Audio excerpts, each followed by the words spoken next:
Namaku Rani, usia 30 tahun. Sudah 5 tahun aku menikah dengan Gilang, pria sederhana yang dulu ku kenal lewat teman kampus. Kami tinggal di sebuah perumahan kecil di pinggiran Bandung, jauh dari hiruk-pikuk kota. Rumah kami mungil tapi hangat, penuh tawa anak kami yang baru berusia 3 tahun, Rafa. Hidup kami sederhana tapi penuh cinta. Gilang bekerja di perusahaan ekspor-impor, sementara aku fokus mengurus rumah dan Rafa. Tiap malam, meski pulang larut, Gilang selalu membawa senyum, kadang bawa oleh-oleh kecil, roti hangat, mainan lucu, atau hanya pelukan hangat di pintu. Kami biasa duduk di teras sambil minum teh manis buatan tanganku, membicarakan apapun dari harga cabai sampai impian membeli mobil bekas tahun depan. Aku tuh bersyukur banget punya kamu, Ran. Rumah ini sempit, tapi hangatnya gak bisa dibeli. Hatiku mengembang. Tak ada yang lebih aku butuhkan. Aku bahkan sempat menertawakan kekhawatiran ibu yang menelepon seminggu sekali. Selalu dengan pertanyaan sama. Gilang gak ada perubahan kan? Aku menjawab dengan santai. Masih sama, Bu. Paling berubah jam tidurnya aja, capek kerja. Satu-satunya perubahan yang aku perhatikan waktu itu hanyalah kehadiran Nadia, teman kerja baru Gilang yang katanya pintar dan penuh inisiatif. Gilang sering menyebut namanya sekilas saat bercerita soal kantor. Aku tak pernah merasa cemburu. Kenapa harus cemburu kalau kita percaya? Saat itu aku merasa hidupku sempurna. Aku istri yang dicintai, ibu yang bahagia, rumahku pun nyaman. Meski kadang plafon dapur bocor dan harus ditadah ember kecil. Aku tak tahu bahwa semua itu hanya keheningan sebelum badai. Sebuah badai yang akan mengubah wajah cintaku jadi asing dan mengubah rumah hangat ini menjadi tempat paling dingin yang pernah aku tinggali. Malam itu, Rafa sudah tertidur sejak pukul 9. Aku baru saja selesai menyetrika baju-baju Gilang lalu merapikan meja makan. Aku mengintip keluar jendela, memastikan pintu pagar terkunci. Hujan turun tipis, mengguratkan pola di kaca jendela seperti sarang laba-laba yang licin. Jam dinding menunjukkan pukul 22.47. Gilang belum pulang, tapi itu biasa. Kadang dia lembur, tapi biasanya dia mengirim kabar. Kali ini tidak. Aku mencoba menelponnya. Tak aktif. Lalu mengirim pesan. Centang 1. Jantungku berdebar, tapi aku mencoba tenang. Mungkin lagi rapat atau baterainya habis. Aku menunggu di sofa ruang tengah sambil menyalakan televisi meski tak benar-benar menonton. Aku terlelap tanpa sadar. Dan ketika ku buka mata, Gilang sudah berdiri di depan kamar tidur. Diam, seolah tak bernafas. Pintu kamarku terbuka separuh, lampu kamar remang. Gilang hanya berdiri di sana menatapku dalam diam. Aku bangkit, masih setengah sadar dan memanggil pelan, "Mas, udah pulang ya? Maaf, aku ketiduran." Dia tak menjawab. Aku mendekat. Langkahku pelan, karena ada yang terasa aneh. Wajahnya bukan wajah Gilang yang biasanya lembut dan lelah, tapi datar, kosong, seperti bukan dia. "Mas," aku menyentuh lengannya. Saat itu dia bergeming, lalu membuka mulut. Suaranya pelan. Datar, tapi cukup untuk membekukan darahku. "Siapa kamu?" Aku tertegun. "Mas, bercanda ya?" Dia mengerutkan dahi. "Rumah siapa ini?" "Mas, ini rumah kita. Aku, Rani, istrimu. Kamu kenapa sih?" Dia menarik diri, menatapku seperti orang asing. Lalu melangkah mundur meninggalkan kamar dan masuk ke ruang tamu tanpa sepatah kata. Aku berdiri di ambang pintu, bingung antara takut dan tak percaya. Beberapa menit kemudian, dia duduk di sofa dan menyalakan televisi, meski tak benar-benar menonton. Aku terlelap tanpa sadar, dan ketika ku buka mata, Gilang sudah berdiri di depan kamar tidur. Diam, seolah tak bernafas. Pintu kamarku terbuka separuh. Lampu kamar remang. Gilang hanya berdiri di sana menatapku dalam diam. Aku bangkit, masih setengah sadar, dan memanggil pelan, "Mas, udah pulang ya? Maaf, aku ketiduran."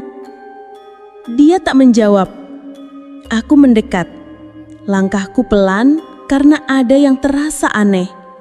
Wajahnya bukan wajah Gilang yang biasanya lembut dan lelah, tapi datar, kosong, seperti bukan dia. "Mas," aku menyentuh lengannya. Saat itu dia bergeming lalu membuka mulut.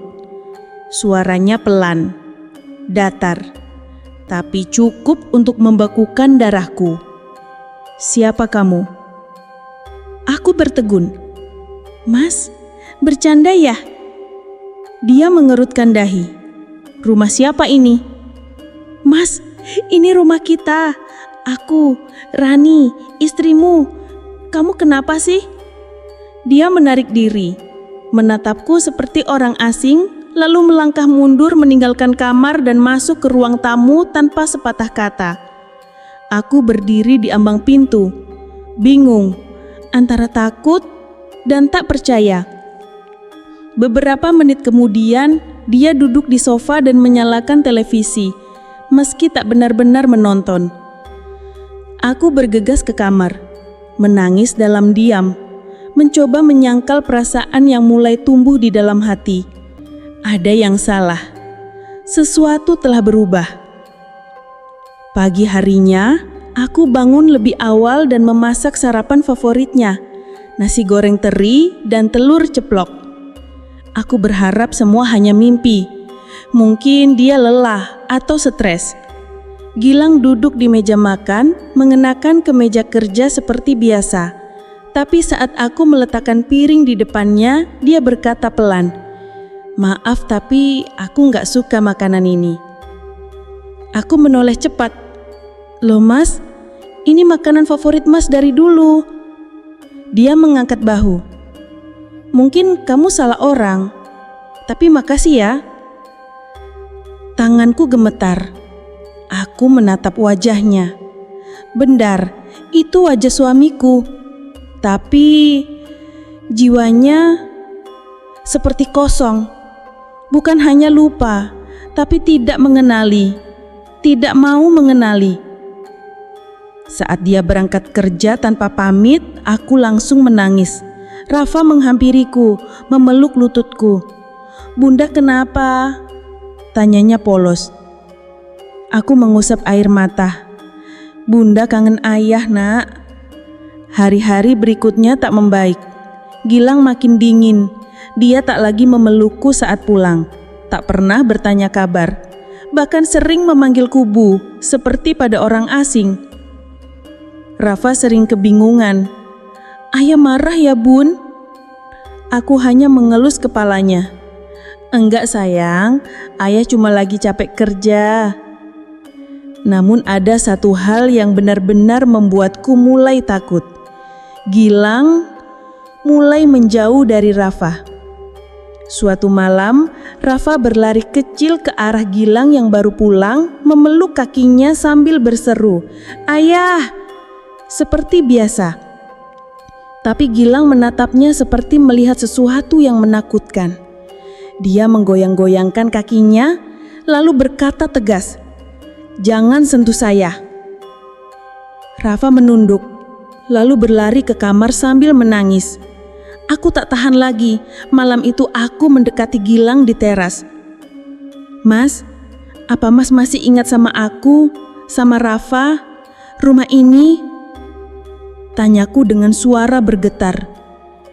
Dia menoleh dengan pelan. "Maaf Bu, saya nggak tahu apa maksud Anda. Tapi saya merasa tempat ini bukan milik saya dan saya juga tidak punya anak. Aku seperti ditikam rasa sepi yang dalamnya tak bisa dijelaskan. Esok harinya, aku pergi ke puskesmas berharap mungkin ini gejala medis. Amnesia mungkin? Tapi dokter bilang Gilang tampak sehat secara fisik. Tak ada gejala gangguan otak. Aku menangis di dalam angkot dalam perjalanan pulang. Sesampainya di rumah, Rafa demam. Aku berusaha menenangkannya, tapi yang lebih mengejutkan, dia mulai bicara hal-hal aneh. "Bunda, kenapa ayah bilang wajah bunda kayak masker jelek?" Aku tercekat. "Ayah bilang gitu?" "Iya, ayah lihat bunda terus bilang, 'Siapa kamu? Wajah kamu kayak mayat.'" Tubuhku langsung merinding. Aku duduk di samping Rafa, menggenggam tangannya erat-erat. 3 malam setelah itu, aku terbangun karena suara langkah di dapur. Aku bangkit pelan. Rumah gelap. Hanya cahaya bulan dari sela jendela yang menerangi lorong. Langkah itu berhenti saat aku mendekat. Saat ku buka dapur perlahan, tak ada siapa-siapa. Tapi ada sesuatu yang tak biasa. Di lantai, tepat di depan kulkas, terletak segumpal rambut panjang dan hitam. Aku mengangkatnya dengan sendok. Ngeri, itu bukan rambutku. Panjangnya lebih dari 40 cm dan baunya seperti bunga yang busuk. Jantungku makin cepat berdetak. Aku langsung teringat sesuatu. Nadia, teman kantor Gilang. Bukankah Gilang sering menyebut namanya dulu? Bukankah setelah dia masuk kantor, semuanya berubah? Aku teringat satu hal kecil lagi. Di awal-awal Gilang berubah, aku melihat namanya muncul berkali-kali di layar WhatsApp. Bahkan larut malam. Aku mengabaikannya waktu itu karena aku percaya. Tapi sekarang, kepercayaan itu mulai terkikis. Malam itu, aku tak bisa tidur. Aku duduk di depan jendela kamar, memandangi langit yang gelap. Apa benar yang terjadi pada Gilang bukan penyakit? Apa mungkin ini kiriman? Pagi harinya, aku memberanikan diri mendatangi Bu Nur, tetangga sebelah yang dikenal aktif di majelis taklim. Usianya sudah 60-an, tapi wajahnya tenang dan matanya jernih. "Bu Nur," kataku pelan, "saya mau tanya, apa ibu percaya sama yang namanya gangguan gaib?"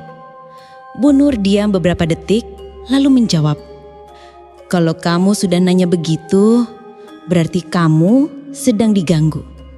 Ceritakan dari awal, Nak." Dan saat itulah, untuk pertama kalinya, aku membuka semuanya.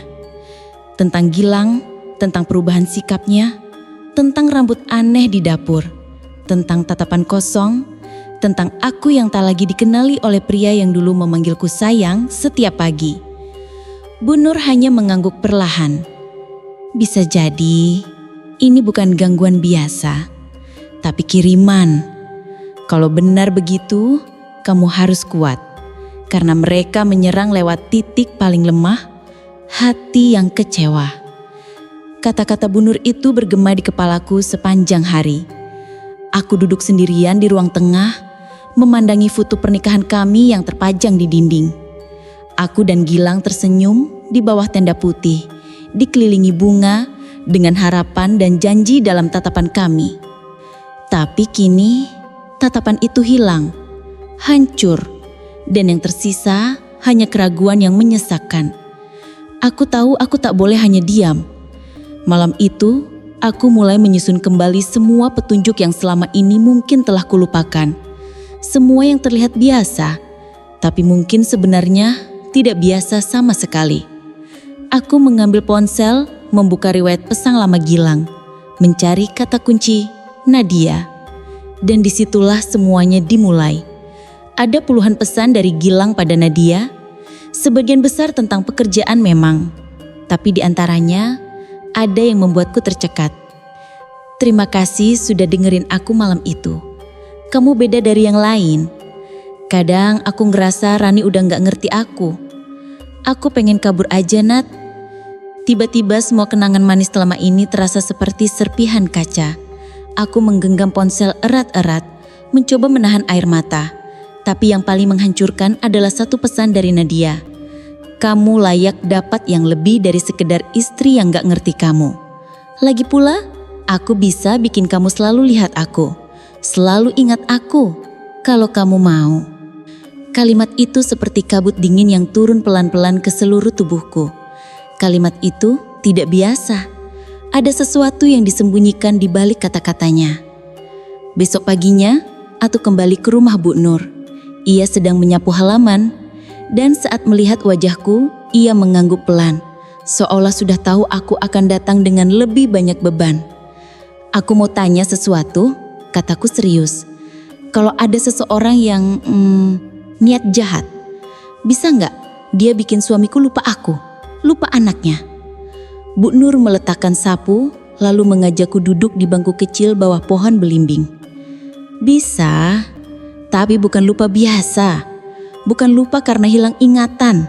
Ini lupa karena dibuat tak mengenali, seperti wajahmu diselimuti kabut. Di mata suamimu, kamu bukan kamu. Aku menatap tanah, jadi kayak wajahku kelihatan beda di matanya. Bu Nur mengangguk. Persis. Pernah dengar istilah pagar diri dibuka? Aku menggeleng. Setiap orang punya perlindungan, tapi kalau hatinya lemah, karena marah, kecewa, dendam, pagar itu bisa runtuh. Dan di saat itu, orang lain bisa masuk, bisa mengaburkan pikirannya, mengikat batinnya. Apalagi kalau yang dikirimi adalah orang yang sedang goyah. Dadaku sesak, jadi benar, semua petunjuk mengarah pada Nadia. Orang yang diam-diam hadir saat aku terlalu bisik percaya. Aku mulai melakukan penyelidikan sendiri. Diam-diam aku ke kantor Gilang, pura-pura mengantar makanan. Tapi satpam melarangku masuk. Maaf Bu, tadi Pak Gilang berangkat bareng Bu Nadia. Mereka lagi ada rapat di luar. Aku pura-pura tersenyum lalu berjalan menjauh. Tapi langkahku berat, telingaku berdengung. Aku hampir tak bisa bernapas. Bersama? Hati kecurku menjerit, tapi aku tak boleh emosional. Aku harus tenang. Kalau benar Nadia yang mengirim kiriman itu, aku harus tahu caranya melindungi keluargaku. Malamnya saat aku menidurkan Rafa, aku kembali menemukan hal aneh. Ketika membuka lemari baju Gilang, aku mencium bau asing. Bukan bau parfum, bukan bau keringat, tapi bau anyir yang lembab, seperti kain basah yang disimpan terlalu lama. Aku menemukan sapu tangan merah terselip di tumpukan kaosnya. Sapu tangan itu penuh suliman benang hitam dengan pola yang tak kupahami. Aku memegangnya dengan ujung jari, rasanya panas. Bukan panas fisik, tapi seperti menyengat ke dalam. Saat aku tunjukkan pada Bu Nur keesokan paginya, ia langsung menarik napas dalam. Inilah yang disebut pengikat batin, katanya lirih. Biasanya digunakan untuk memanipulasi emosi. Kalau ini benar milik perempuan itu, maka dia bukan hanya ingin mengambil suamimu. Dia ingin menghapus kamu dari hidup suamimu. Aku bergidik. Jadi, ini semacam benda penguat energi. Iya, dan kita harus netralkan secepatnya. Bu Nur memberiku air yang sudah didoakan. Ia mengajarkanku cara membersihkan rumah dengan garam dan daun bidara. Ia juga memberiku bacaan penguat. Tapi ia juga berkata sesuatu yang membuatku makin tegang. Kalau sudah mengirim benda seperti ini, dia tidak akan berhenti sampai kamu menyerah. Maka jangan tunjukkan bahwa kamu takut. Justru kamu harus berkuat diri supaya pagar batinmu bangkit lagi. Supaya Gilang bisa lihat kamu sebagai kamu. Aku menggenggam tanganmu Nur erat-erat. Saya gak akan menyerah Bu. Rafa butuh ayahnya kembali. Saya butuh suami saya kembali. Tapi semakin aku mencoba mendekatkan diri pada Gilang, semakin dia menjauh. Malam itu, aku menyiapkan makan malam seperti biasa. Gilang baru pulang pukul 9. Saat melihatku di dapur, ia memalingkan wajah. "Aku sudah makan di luar," katanya dingin. "Gak apa-apa mas, aku simpan buat besok," jawabku lirih. Aku tak menyalahkannya. Aku tahu itu bukan Gilangku. Itu bayangan yang diselimuti kabut. Tapi air mataku tetap jatuh. Dan malam itu, saat aku terbangun pukul 2 tengah malam, aku melihat sesuatu yang membuatku makin yakin. Suamiku sedang dikendalikan. Ia duduk di ruang tengah, menghadap kosong ke jendela. Di pangkuannya, ada boneka kecil berbentuk manusia dari kain hitam. Dan di tangan Gilang, ada jarum. Aku terdiam di ambang pintu ruang tamu. Napasku tercekat. Lampu temara membuat bayangan suamiku terlihat samar, seperti sosok asing yang menyamar di tubuh orang yang dulu memelukku penuh cinta. Gilang tidak menyadari kehadiranku. Ia menunduk, matanya kosong, wajahnya pucat. Jemarinya menggenggam jarum itu dengan gerakan pelan, seperti dalam ritual yang dihafalnya dalam mimpi. Dan saat ia menusukkan jarum itu ke dada boneka kain hitam itu, aku mundur perlahan, menahan isak, berlari ke kamar dan mengunci pintu.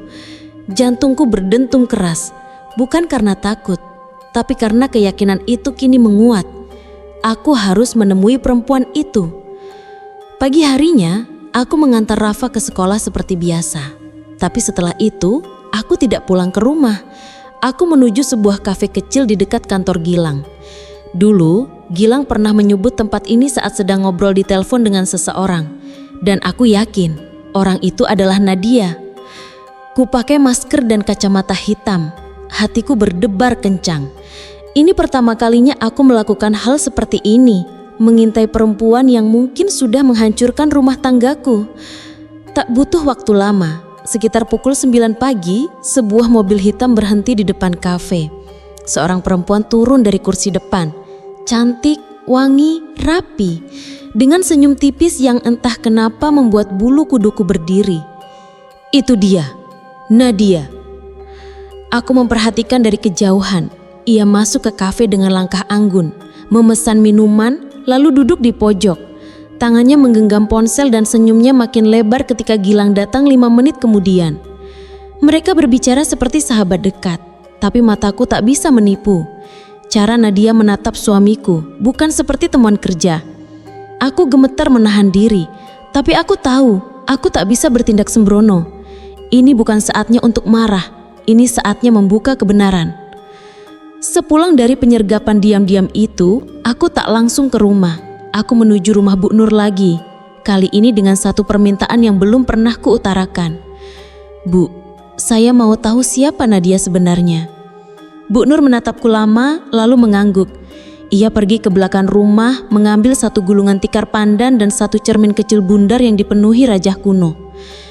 "Kamu siap?" tanyanya lirih. Aku mengangguk. Kami duduk berhadapan. Di depan kami, cermin kecil itu diletakkan di atas mangkuk air. Bu Nur mulai membaca sesuatu dalam bahasa yang tak kupahami. Tapi suasana mendadak dingin. Angin berembus ke dalam ruangan meski semua jendela tertutup. Lalu, perlahan, bayangan dalam cermin itu bergerak. Dan aku melihat wajah Nadia. Tapi bukan wajah seperti tadi pagi. Wajahnya tampak berbeda. Pucat, matanya lebih besar dan tajam. Dan di belakang punggungnya, bayang-bayang seperti jari-jari panjang yang bukan milik manusia. Aku menjerit kecil, tapi Bu Nur tetap tenang. Nadia bukan sembarang perempuan. Dia menyimpan kekuatan yang bisa menutupi wajah aslinya. Dia tahu cara menundukkan hati laki-laki dan memanipulasi energi rumah tangga orang lain. Aku menutup mulut. Jadi, dia memang pelakor. Tapi juga punya ilmu. Lebih dari itu, dia pemanggil. Dia bisa membuat seseorang jatuh cinta tanpa sadar. Dan kalau dia sudah mengikat, maka yang terikat akan lupa arah. Aku tak bisa berkata apa-apa. Tapi Bu Nur menatapku penuh harap. "Rani, kamu istri sah. Kamu punya kekuatan lebih kuat dari apapun. Tapi kamu harus hadapi dia. Bukan untuk marah, tapi untuk memutus simpulnya." Sore itu aku pulang ke rumah dengan napas panjang. Aku tahu apa yang harus aku lakukan. Aku menulis pesan pada Nadia dari ponsel suamiku. saat Gilang sedang mandi. Aku menaruh ponsel kembali di meja. Lalu aku mengambil sapu tangan merah yang dulu kutemukan dan kuikat dalam kain putih kecil untuk kubawa besok. Ini bukan sekedar pertemuan. Ini awal pertarungan batinku. Esoknya aku datang lebih awal, duduk di pojok ruangan seperti dia kemarin. Saat Nadia datang, ia jelas terkejut melihatku. Tapi ia cepat menutupi dengan senyum manis. "Oh, kamu toh istrinya Gilang," katanya sambil duduk tanpa diminta. Aku tidak membuang waktu. Aku mengeluarkan kain putih yang berisi sapu tangan merah dan meletakkannya di atas meja. "Ini milikmu kan?" Ekspresi wajahnya berubah sekejap, tapi hanya sedetik. Setelah itu ia tertawa pelan. "Wah, kamu percaya sama hal-hal begituan? Lucu juga." Aku menatap matanya. "Aku tahu apa yang kamu lakukan, tapi aku juga tahu kamu tidak akan bisa terus mengikat suamiku dengan cara itu." Nadia bersandar santai, tapi tangannya mengepal menahan emosi. Gilang yang datang kepadaku, aku tidak pernah memaksanya. Aku menatapnya tajam. "Tapi kamu tidak hanya mencuri perhatiannya, kamu mencuri ingatannya, kamu ubah pandangannya, atau kirim sesuatu ke rumah kami." Wajah Nadia mempucat. Kali ini ia tidak tertawa. "Kamu gak tahu apa-apa, Rani. Tapi aku tahu satu hal, aku akan mengambil kembali suamiku dengan cara yang baik, karena yang benar akan selalu menang." Aku berdiri dan meninggalkan meja. Jantungku berdegup kencang, tapi langkahku terasa mantap. Pertama kalinya, aku merasa tidak sendirian dalam pertarungan ini. Aku punya doa, aku punya keyakinan, dan aku punya Rafa. Dan malam itu ketika aku kembali ke rumah, sesuatu yang aneh terjadi. Gilang duduk di ruang tengah. Ia menatapku lama sekali. Lalu ia berkata dengan suara pelan, "Rani." Suaranya lirih, nyaris seperti bisikan, tapi cukup untuk membuat lututku lemas. Itu pertama kalinya Gilang menyebut namaku lagi setelah berminggu-minggu menganggapku orang asing. Aku berdiri terpaku. Air mataku menetes sebelum sempat kujawab apapun. Namun, harapan itu hanya menyala sekejap. Gilang langsung mengerenyit, menutup matanya seolah pusing, lalu memegang kepala. "Siapa kamu? Kenapa kamu nangis?" katanya. Nadanya kembali asing. Seperti lilin kecil yang padam tertiup angin. Aku menahan tangis. "Aku Rani, istrimu. Ini rumah kita. Kamu tinggal di sini dan..." Aku berhenti. Matanya benar-benar kosong lagi. Gilang berdiri pelan dan melangkah menuju kamar, membiarkanku tercekat sendiri di ruang tamu. Harapanku sirna secepat datangnya. Semua usaha yang kulakukan, menemui Nadia, membawa sapu tangan merah itu, memperingatkannya, ternyata tidak cukup untuk memutus ikatan gaib yang telah menjauhkan suamiku dariku. Esok paginya, Bu Nur datang lebih awal dari biasanya. Ia mengetuk pintu rumah dengan ekspresi serius, membawa bungkusan kecil yang dibalut kain putih dengan simpul merah di tengah. Aku bisa rasakan apa yang terjadi semalam, katanya sebelum aku sempat membuka mulut. Aku hanya mengangguk pelan. Dia ingat aku. 1 detik, lalu lupa lagi. Bu Nur duduk di sofa. Simpulnya belum lepas. Nadia terlalu kuat. Dan sekarang, dia pasti tahu kamu sudah mulai melawan. Aku meremas ujung jilbabku. Lalu apa yang harus aku lakukan, Bu? Semua usaha rasanya sia-sia. Bu Nur membuka bungkusan kain itu. Di dalamnya ada 1 cermin kecil berbentuk oval dan 2 batang dupa berwarna biru gelap. Kamu harus masuk ke ruang itu, ruang batin suamimu, tempat di mana ikatan itu diikat. Tapi jalan masuknya hanya bisa kamu lewati lewat mimpi. Dan tidak ada yang bisa ikut. Kamu harus hadapi sendiri. Aku menatap cermin itu lama. Kalau aku gagal, Gilang tidak akan pernah kembali, jawab Bu Nur pelan. Dan kamu bisa ikut tersesat di sana. Malam itu, setelah Rafa tidur, aku membersihkan diri, memakai pakaian bersih berwarna putih seperti yang disarankan Bu Nur, lalu duduk bersila di depan cermin. Di kanan kiriku, dupa biru gelap menyala perlahan. Asapnya naik membentuk garis-garis tipis di udara, melingkari kepalaku seperti kabut halus. Aku memejamkan mata. Bu Nur telah mengajarkan mantra pendek, Bukan untuk memanggil makhluk, tapi untuk memperkuat batin dan membuka gerbang mimpi. Aku mengucapkannya dalam hati berulang-ulang sampai aku merasa tubuhku ringan, terlalu ringan. Dan tiba-tiba, aku tidak lagi berada di kamar. Aku berdiri di depan sebuah pintu besar dari kayu tua. Di sekelilingku hanya kegelapan dan suara gemerincing yang tidak bisa dijelaskan. Pintu itu terbuka dengan sendirinya, dan di baliknya ada Gilang. Tapi bukan Gilang yang biasa. Ia duduk di kursi kayu, tubuhnya diikat rantai hitam dari ujung kepala hingga kaki. Wajahnya memar, tapi bukan luka fisik. Lebih seperti wajah yang dilapisi kabut gelap. Aku melangkah masuk. "Gilang," bisikku. Matanya bergerak pelan ke arahku. "Rani," ucapnya dengan suara dalam dan berat.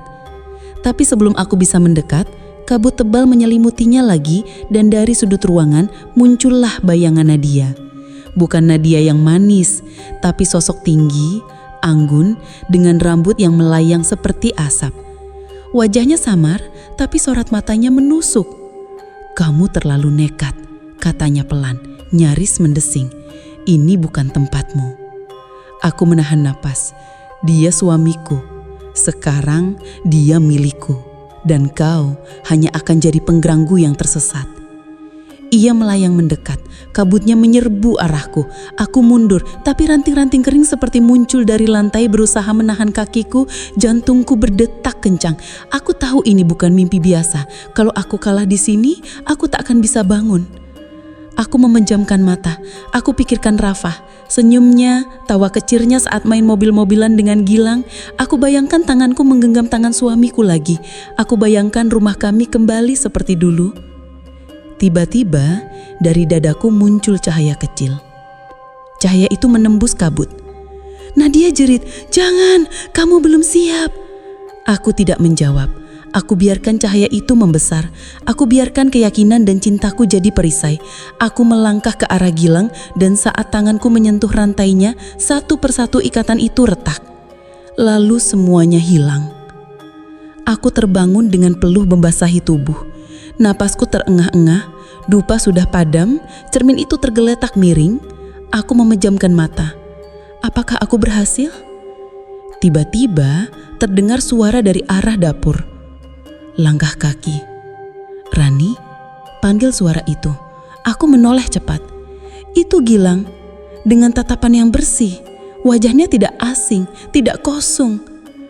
Dia berdiri di ambang pintu kamar dengan mata berkaca-kaca. Aku mimpi aneh, tapi kamu ada di sana.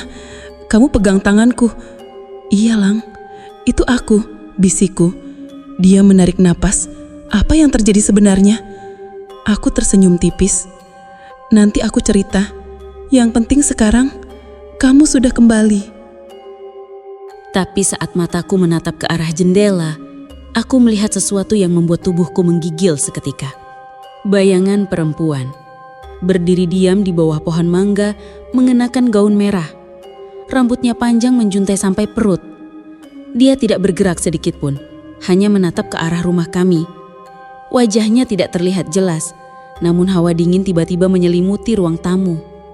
Aku menutup tirai cepat-cepat. "Lang," kataku gemetar, "kita harus jaga Rafa malam ini, sesuatu akan datang." Jam menunjukkan pukul 10 malam ketika angin mulai bertiup aneh. Tidak kencang, tapi menusuk. Daun-daun pohon depan rumah seperti bergerak melingkar menciptakan pusaran kecil. Aku dan Gilang duduk berdua di ruang tengah, sambil memegangi tangan Rafa yang sudah tidur pulas. Suamiku memegang tanganku. "Apa kamu yakin dia masih mengincarku?" Aku mengangguk. "Bukan hanya kamu. Sekarang dia marah karena kamu sudah sadar. Dia pasti akan mencoba menyerangku. Mungkin lewat mimpi lagi. Mungkin lebih dari itu." Tiba-tiba lampu rumah berkedip pelan. Sekali, 2 kali, lalu padam seluruhnya. Gilang berdiri cepat. "Listriknya?" Aku menahan tangannya. "Jangan keluar, jangan buka pintu." Aku tahu, ini bukan pemadaman biasa. Samar-samar terdengar suara perempuan menyanyi dari kejauhan. Suaranya datar, pelan. Lagu yang asing namun menyesakkan dada. Seolah lagu itu menuntun sesuatu untuk masuk. Dan tak lama setelah itu, terdengar ketukan dari arah pintu depan. Tok, tok, tok. 3 kali. Pelan, teratur, tapi seperti menggema ke seluruh dinding rumah. Kami saling menatap. Gilang menggenggam pundakku. Apa itu dia? Aku mengangguk pelan. Jangan jawab, jangan buka. Ketukan itu berhenti. Tapi, lalu suara itu berubah. Menjadi tawa. Bukan tawa keras, tapi kecil dan menghantui. Seperti ada yang berdiri tepat di balik pintu, menunggu dan menikmati ketakutan kami. Aku menutup mata cepat-cepat. Aku mengingat ajaran Bu Nur. Aku harus tetap tenang. Jangan terpancing, jangan panik. Tapi tiba-tiba, pintu depan terbuka sendiri. Tidak ada angin, tidak ada tangan. Hanya terbuka perlahan. Dan di ambangnya, berdiri Nadia. Bukan Nadia yang biasa. Wajahnya jauh lebih pucat. Matanya hitam tanpa putih. Kakinya tak menyentuh lantai. Dia melayang perlahan ke dalam rumah, melewati ambang pintu tanpa suara. Tapi kehadirannya membuat suhu udara menurun drastis. Nafasku mengembun di udara. Gilang menudur sambil merapatkan Rafa ke dadanya. Aku berdiri di depan mereka. Tubuhku gemetar, tapi tidak boleh mundur. Nadia, kataku pelan. Dia tersenyum miring. Kamu pikir ini sudah selesai? Gilang sudah sadar, cintanya padaku tidak bisa kamu ambil. Jawabku berani meski dalam hati gemetar. Wajah Nadia berubah. Matanya menyipit, tubuhnya melayang dekat hingga hanya sejengkal di depanku. Cinta. Cinta tidak akan bertahan jika aku menghapus wajahnya dari pikirannya. Kamu mau lihat bagaimana jika dia bangun dan melihatmu seperti bayangan? Tiba-tiba dia mengangkat tangannya dan seketika aku merasa seluruh tubuhku seperti ditarik ke belakang. Dunia berputar cepat. Lampu, sofa, dinding, semua melarut menjadi kabur. Aku membuka mata. Aku masih di ruang tamu, tapi dalam versi yang berbeda. Cahaya temaram, tidak ada suara, tidak ada Gilang, tidak ada Rafa. Aku sendiri.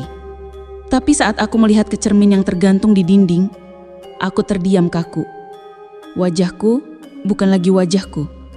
Mataku sayu, kulitku keabuan, rambutku tampak kotor dan lepek, seperti mayat yang baru bangkit.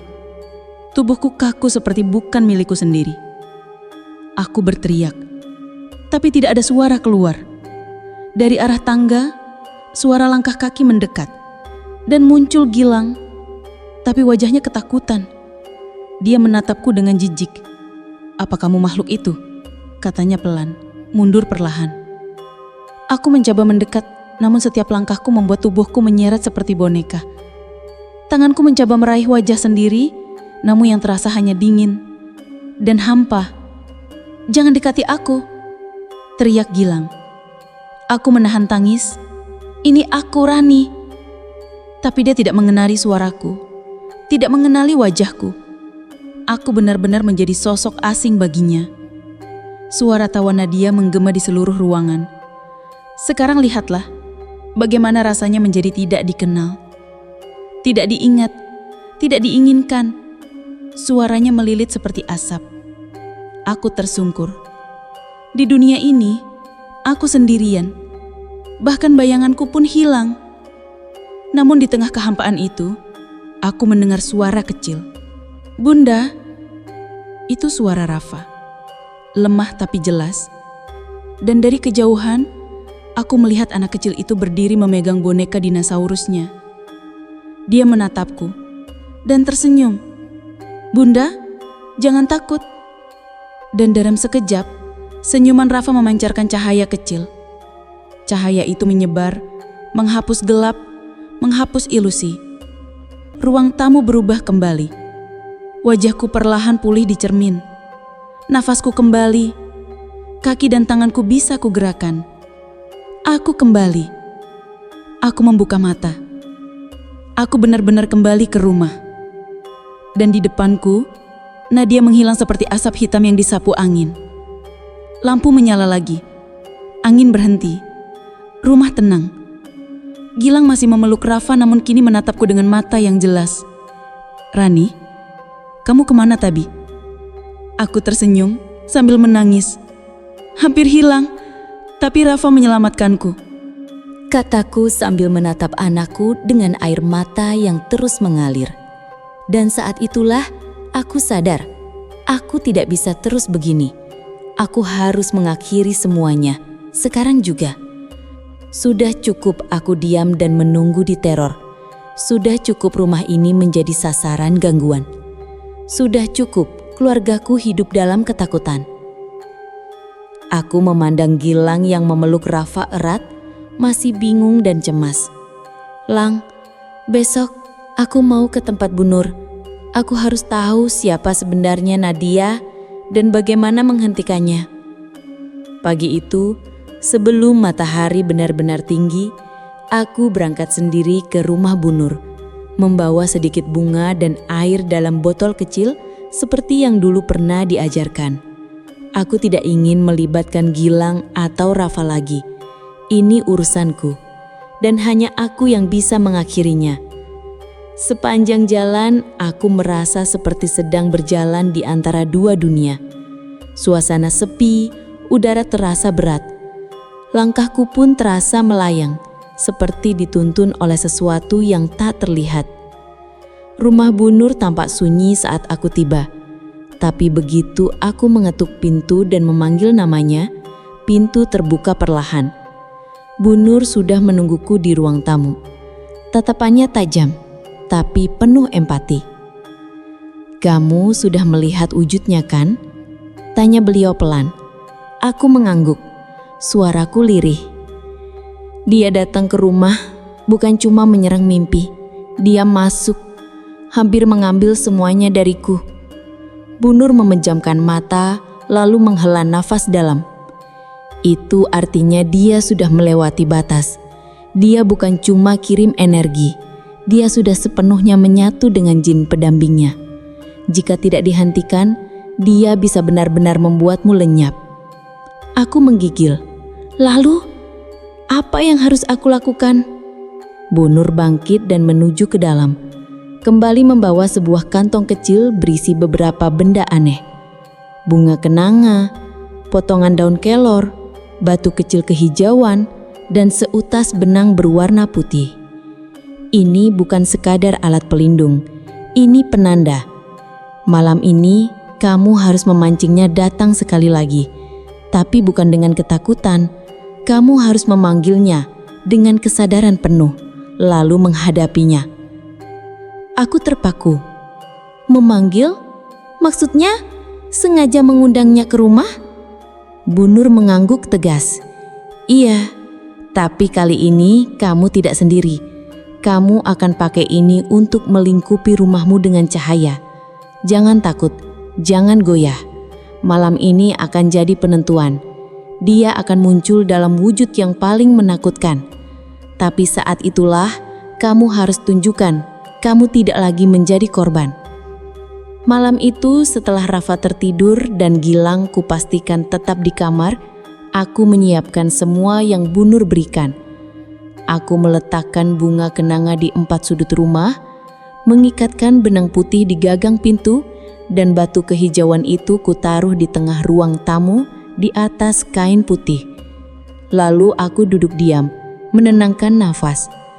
Dan dalam hati aku memanggilnya. "Nadia, kalau kamu masih punya dendam, datanglah. Tapi kali ini aku tidak akan lari." Tak butuh waktu lama, udara berubah drastis. Angin yang tak terlihat mulai bergerak cepat di dalam rumah meski semua pintu dan jendela tertutup rapat. Lampu mulai meredup dan bau anyir seperti bunga busuk memenuhi hidungku. Dan dari balik bayangan ruang makan, dia muncul. Nadia. Tapi kali ini bukan hanya seperti manusia. Wajahnya kabur seperti kabut. Tangannya panjang tak wajar. Rambutnya menyentuh lantai. Tapi matanya tetap sama, penuh amarah dan dendam. Kamu memanggilku. Suaranya menggema seolah datang dari banyak arah. Aku berdiri pelan menahan gemetar. Iya, aku memanggilmu karena aku sudah cukup diam. Aku tahu kamu pernah mencintai Gilang, tapi kamu tidak berhak merusak keluarga ini. Dia tertawa pelan. Cinta? Ini bukan tentang cinta, Rani. Ini tentang balas dendam. Dia menjanjikan banyak bagiku, lalu meninggalkanku demi wanita biasa sepertimu. Aku menggeleng. Dia tidak pernah menjanjikan apapun. Kamu yang salah mengartikan perhatian, dan sekarang kamu malah mengikat dirimu dengan sesuatu yang jahat demi perasaan yang kamu bangun sendiri. Wajah Nadia mulai berubah, lebih kabur, seperti asap yang kesulitan mempertahankan wujudnya. Kalau kamu kuat, kenapa masih ketakutan tiap malam? Aku takut, iya, tapi itu tidak berarti aku kalah. Aku melangkah maju. Cahaya dari batu kehijauan itu mulai bersinar perlahan, merambat ke seluruh lantai, menyentuh kaki Nadia, dan dia langsung tersentak. Apa ini? Ini batas yang tidak bisa kamu lewati. Aku tidak memanggilmu untuk menjadi teman, tapi untuk mengatakan, selesai sudah, aku memilih memutus semua ikatan. Tiba-tiba seluruh rumah bergetar pelan, tapi aku tetap berdiri. Dan dari belakangku suara Rafa yang kecil dan polos terdengar. Bunda, jangan takut. Nadia menatap ke arah suara itu. Untuk pertama kalinya, wajahnya tampak rapuh. Tidak lagi menyeramkan, tapi seperti seseorang yang sadar sudah terlalu jauh. Rafa, anak Gilang, bisiknya lirih. Aku mengangguk. Iya, dan dia anak kami, bukan milikmu, bukan bagian dari dendamu. Biarkan kami hidup damai. Cahaya makin terang, wujud Nadia mulai pecah perlahan seperti kaca retak. Sudah cukup Nadia, sudah cukup, bisikku lirih. Lalu dia menghilang. Tidak dengan teriakan, tidak dengan amarah, tapi dengan keheningan. Rumah kami menjadi tenang. Angin berhenti. Aroma bunga kenanga menggantikan bau busuk tadi. Aku menatap batu kehijauan yang kini retak di tengahnya. Pertanda bahwa pertempuran telah berakhir. Pagi harinya saat matahari masuk lewat jendela, aku melihat Gilang tersenyum untuk pertama kali setelah sekian lama. Rani, semalam aku mimpi kamu berdiri melindungi rumah ini, seperti cahaya dan semua yang gelap pergi. Aku menggenggam tangannya. Itu bukan mimpi, Lang, itu nyata. Dia memelukku, dan aku tahu aku sudah menang. Tapi entah kenapa, ada satu bagian kecil di hatiku yang belum benar-benar lega. Bukan karena takut Nadia akan kembali, bukan karena trauma, tapi karena pertanyaan yang belum terjawab. Siapa sebenarnya Nadia? Dari mana asal kekuatannya? Dan apakah dia benar-benar pergi? Pagi itu, setelah Gilang pergi bekerja dan Rafa bermain di halaman, aku memberanikan diri membuka laci kecil tempat aku menyimpan barang-barang peninggalan masa lalu. Surat-surat lama, foto, dan potongan kenangan yang sempat kulupakan. Dan di sanalah aku menemukannya. Sebuah kartu nama, lusuh, berdebu, tapi nama di atasnya jelas tertulis Nadia Rahmawati, konsultan spiritual. Aku terpaku. Nadia, konsultan spiritual? Perlahan, potongan-potongan ingatan menyatu kembali. Aku dan Gilang pernah bertemu perempuan ini, tapi bukan di tempat kerja, bukan juga karena urusan pribadi. Beberapa tahun lalu, sebelum kami punya Rafa, Gilang sempat ikut kegiatan komunitas meditasi spiritual di luar kota. Saat itu, dia merasa jenuh dengan rutinitas, ingin mengenal energi diri, begitu katanya. Dan dari pertemuan itu, Nadia muncul, seorang pemateri yang katanya paham tentang energi cinta dan keseimbangan batin. Aku teringat Gilang sempat bercerita bahwa Nadia pernah menawarinya semacam ritual penguatan batin secara pribadi. Tapi Gilang menolak, merasa tidak nyaman. Mungkinkah penolakan itulah yang membuat Nadia menyimpan luka? Siang itu, aku memberanikan diri pergi ke sebuah tempat sunyi di pinggiran kota. Tempat Nadia pernah mengadakan pelatihan spiritual. Bangunan kecil itu kini kosong, tak terurus, tapi di pintunya masih tergantung papan kayu usang bertuliskan energi jiwa dan kehidupan seimbang. Aku masuk perlahan. Debu dan sarang laba-laba menyambut langkahku. Tapi yang paling membuatku merinding adalah aroma samar kenanga seperti yang dulu muncul saat Nadia datang. Di pojok ruangan, aku melihat sebuah rak dan di sana tergeletak sebuah buku catatan lusuh dengan sampul berwarna coklat tua. Kubuka perlahan dan di halaman pertamanya tertulis, "Aku pernah mencintai seseorang dengan sepenuh jiwa, tapi dia tak memilikiku. Bukan karena aku tak cukup baik, tapi karena dia buta. Buta oleh cinta yang dangkal. Aku akan membuatnya melihat, bahkan bila aku harus menggunakan kekuatan yang selama ini ku sembunyikan." N.R. Aku menutup buku itu perlahan.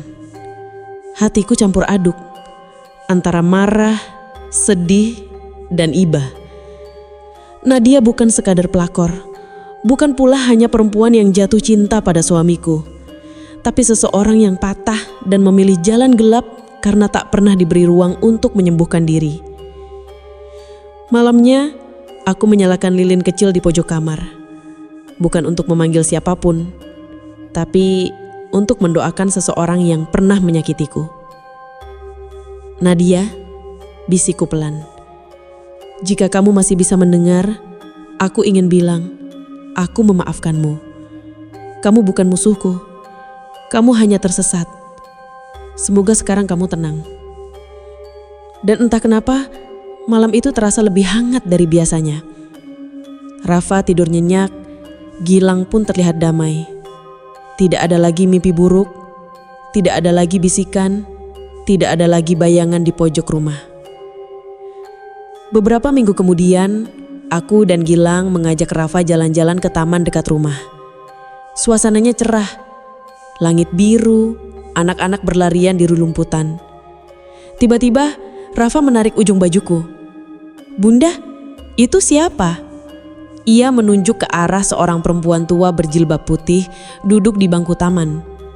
Perempuan itu tersenyum padaku, ramah, teduh, tapi matanya terasa familiar. Aku melangkah pelan ke arahnya, tapi sebelum aku benar-benar mendekat, dia sudah tidak ada. Seakan hanya bayangan, atau mungkin hanya perasaan. Malamnya, aku menulis di buku diari yang lama tak kusentuh. Kisah ini sudah selesai, tapi aku tahu, luka di hati seseorang bisa menjadi jembatan ke arah gelap bila tidak dipulihkan. Hari ini, aku belajar bahwa bukan semua orang jahat karena memang ingin menjadi jahat. Kadang, mereka hanya terlalu lama merasa sendirian. Aku bersyukur, aku punya keluarga. Dan sekarang, tugasku bukan hanya menjaga mereka, tapi juga menjaga hatiku agar tidak membalas kegelapan dengan kegelapan. Pelajaran dari cerita ini, jangan pernah meremehkan luka seseorang. Luka yang tidak ditangani bisa tumbuh menjadi dendam berbahaya. Kekuatan terbesar bukan pada siapa yang paling sakti, tapi siapa yang paling sabar dan memaafkan. Cinta yang sehat membangun, bukan menghancurkan.